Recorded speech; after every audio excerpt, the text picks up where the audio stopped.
They were like, yeah, no. You can't do none of that stuff here because we know you. Boy, we grew up with you. We played ball with you. We ran with you in these streets. Don't come over here talking to us about what's holy and what it means to follow holy and what it means to truly love people. Then we talked about how right after that, he sends the 12 out and he tells them, you know, when you come to a place and they don't want to hear you, don't worry about it. Shake the dust off and keep on trucking. So I thought about that this week. And then I came to band practice Friday night. Oh, I forgot to say children. You can go to children's church with Miss Connie. I did forget. But Miss Connie came out and she reminded me.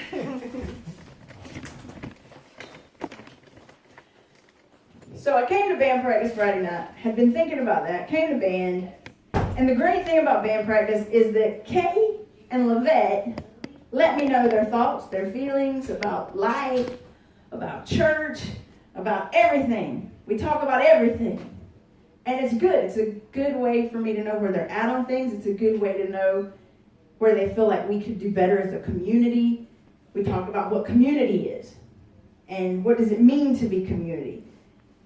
And sometimes we're all on different pages, right? Everybody has their own idea about what it means to worship, what it means to praise, what it means to follow, what it means to be community. Everybody has their own opinions. And we can't make people agree with us. What you think might not be what she thinks, and I can't make her think like you think. And I really can't make her think like you think, so don't even ask me. So we all come at it from different places, right? And we were all raised differently. So then that comes into the mix. And then something traumatic might have happened in our lives. And then that starts shading what we think of things and how we move and what we call worship and what we believe is worshipful. And really what it all comes down to, y'all, is choices. Exactly. We choose. So today I want to talk about King David. We've left him alone for a little while.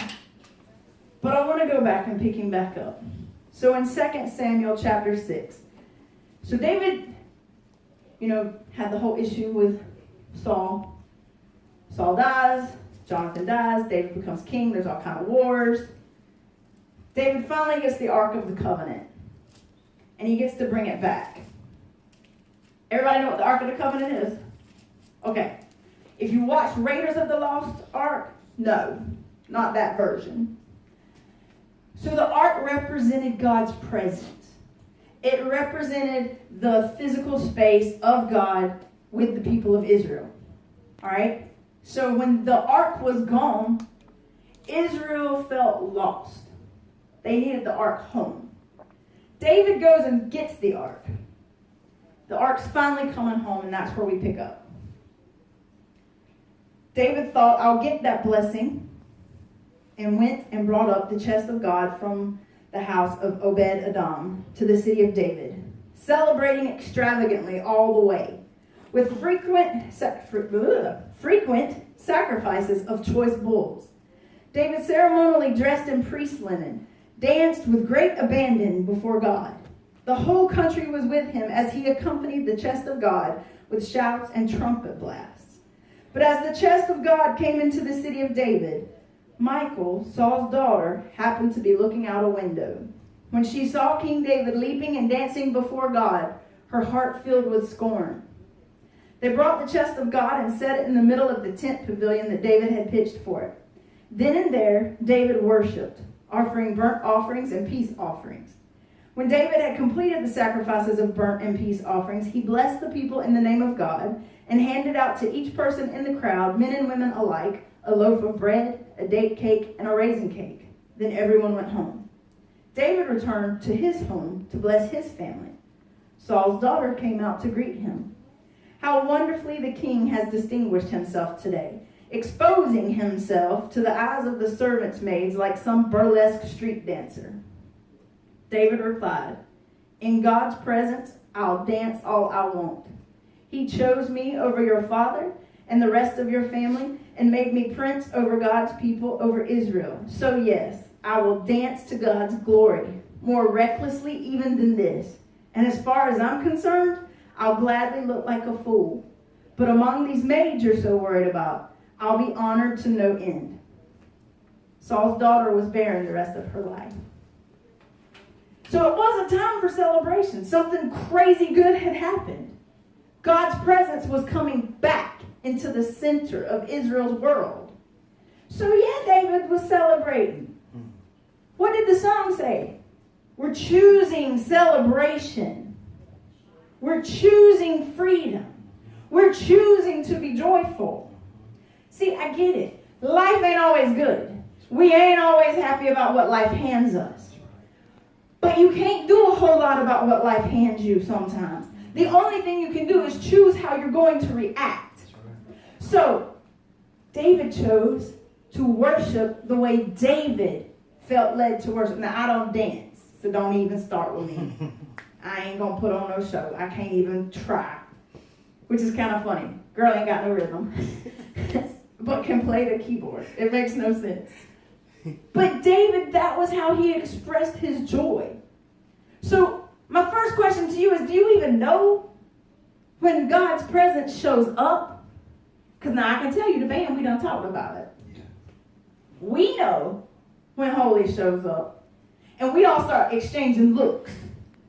Kind of like, hey, I think Holy done sat down. What you think? And then Kay will smile and be like, okay, we're good. We all on the same page. Holy is here. Then we look out at y'all. It's the chair in front of you.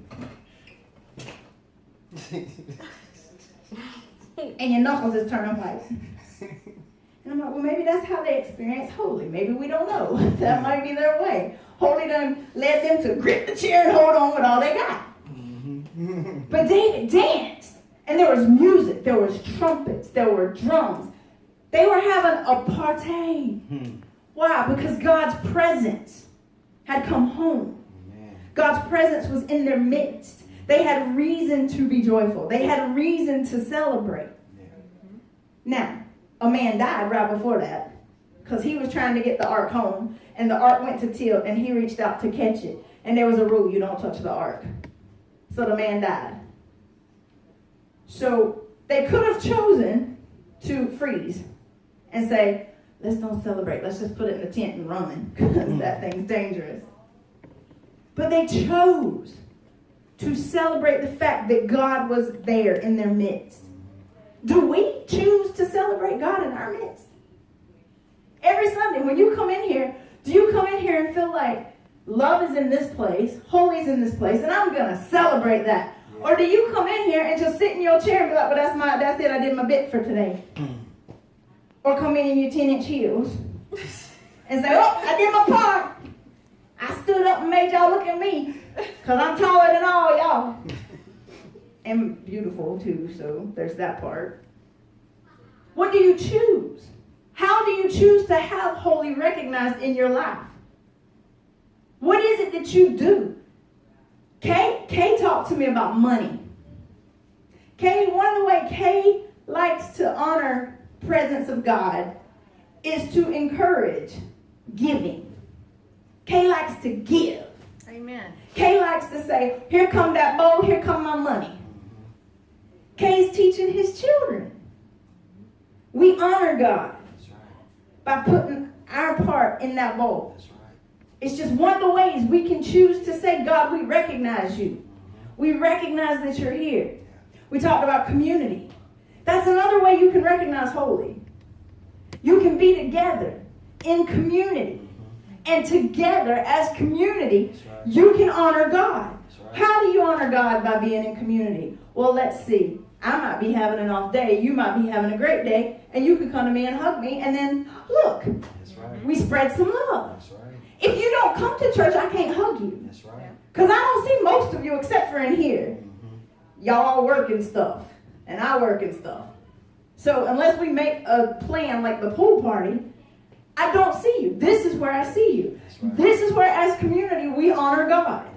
If you ain't here, I can't honor God with you. Facebook people probably having a fit, so let me help you out. It's not the same. Don't come at me with that. That's right. So, we honor God by our presence. If you want God to show up, baby, you got to show up. And you got to be welcoming. Yeah. You have to say, Holy Spirit, you're welcome here. That's right. And not just mean this space. but in here. And you have to choose daily. That's where people get tired. What do you mean daily? Because daily the world will throw stuff at you that will beat you up. That's right. So daily you have to choose how you respond. Do you believe what we're told in here? Psalm 16:11, the psalmist says, "You have made known to me the path of life. You will fill me with joy in your presence." Are you full of joy? Yes. Thank you, Victoria. I'm going to go talk to Victoria. Victoria is full of joy. I'm going to talk to her. Yeah. But when God shows up and you know God's there, are you happy? That's right. Are you full of joy? Yeah. Are you people that other people come to? We got a visitor today. Did the visitor look at you and go, "Oh, this is a happy bunch of people"? Or did she look at you and go, "What is wrong with these folks?" Now, she might have looked at me and thought that. Because I had to meet her in the parking lot. And you know, I'm me. So. But what is it? God says, "I'm going to be there. And I'm going to give you joy." But then we still mope. And we still pitiful. And we're still, "Oh, I can't do anything. Can't do nothing. Poor, poor, pitiful me." There's even a country song probably called "Poor, Poor, Pitiful Me." I don't want to sing it. Another scripture. 2 Corinthians 3:15. Where the Spirit of God is. Y'all, we know this one. We've preached on this one a bunch of times. Come on. Where the Spirit of God is, there is what? Freedom. You been here before?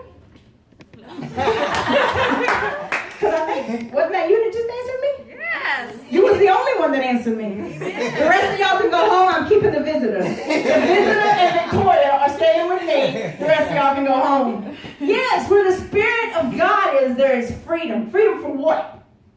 Freedom for what? To trade your sorrows. There's freedom to say, "I'm going to give up this and hold on to what you've said I am. I'm going to give up that and hold on to all the good you've said. I'm not going to believe the world when they say I'm a piece of crap. I'm going to believe you because you say I'm blessed. You say I'm whole. You say I am healed. Yeah. God, my Savior." That part. Yeah. Y'all, oh Lord. Hey, they're making me work for it today. They're making me work. Work with them. It's not freedom to judge other people. It's not freedom to say you're better than other people. See, that's where a lot of the evangelical Christians in the country today got it wrong.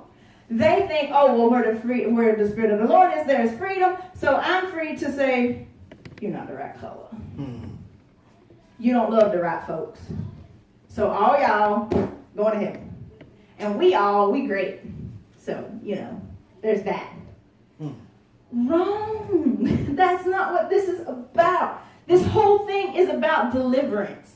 This whole thing is about leaving behind the bondage, leaving behind the shackles, delivering people out of oppression.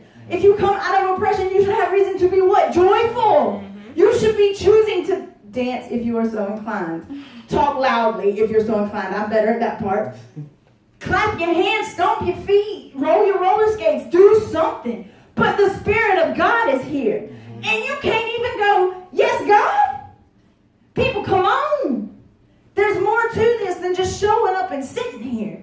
Yeah. There's more to this than just showing up and going, "Well, Christy, you did good today. Talk to you later. Bye." What's that other thing you said? There's more to it than coming in here and taking up my space. Ain't that what you said? Sucking up my air. You can go get your own air. Although technically air is, just saying. Don't science me. Don't science me. There's freedom to choose joy. There's freedom to choose to recognize that holy is here.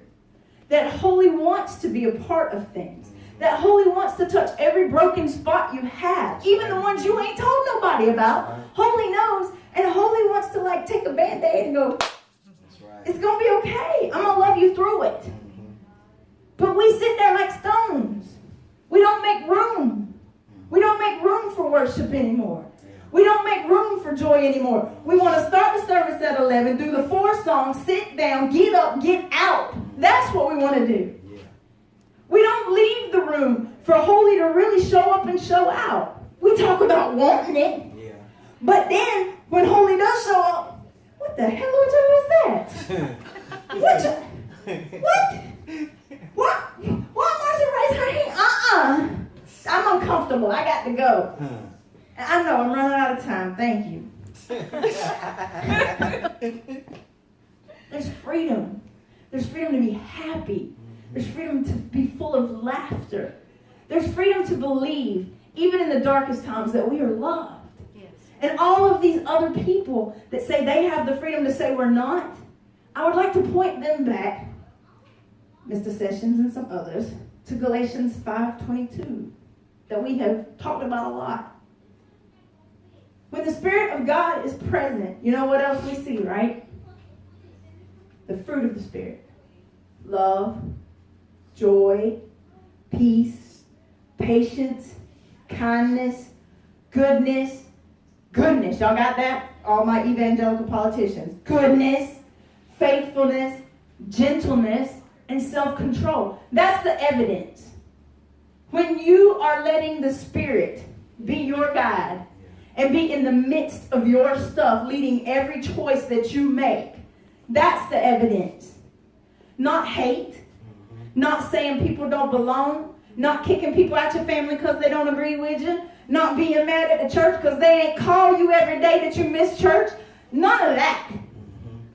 That is what's evident when God is in you, working through you.